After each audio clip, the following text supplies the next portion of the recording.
and gentlemen, welcome back to another broadcast of The Weekly with me, Neff. Please subscribe to the channel and share this video with a couple of friends and colleagues. Helps us out a lot. Trying to reach 1,000 subscriptions here, and every subscription helps us out with that goal. Now, when it rains, it pours, and as I was talking about Superman and the runtime, we got more information on the behind the scenes of the production of this film.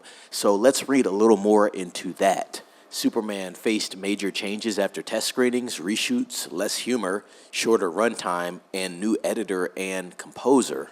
Tensions seem to be high at Warner Brothers, where CEO David Zaslav and DC Studios leads James Gunn and Peter Safran are scrutinizing every frame to avoid another franchise misfire.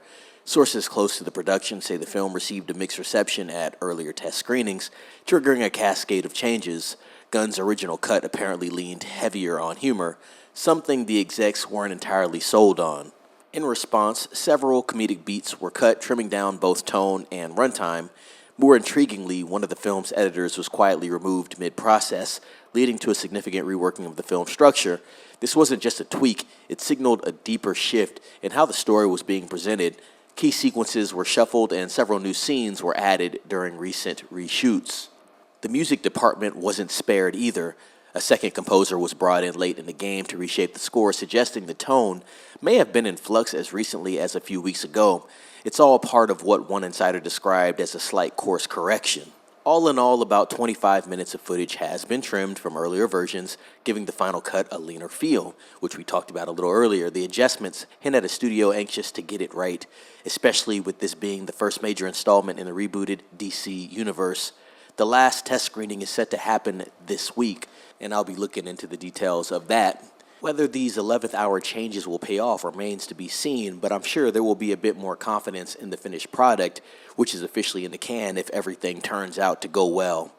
So ladies and gents, once again, a lot of information coming out about this film, a little bit more on the background of the production. These are things that do happen behind the scenes, and I think this film will be a decent film overall. Doesn't need to be the best film in the world, but it definitely needs to be decent, and I believe it does need to make money. I've heard some people say it doesn't need to make money, but as we know, this is a business. There's going to have to be money made. We do know that Supergirl is going to follow up, so it seems that Warner Brothers is working this idea well. Not as much controversy as you're seeing over at Marvel Studios with all the pushbacks, reshoots, rewriting the end of certain movies, controversies. So I think it's working in DC's favor.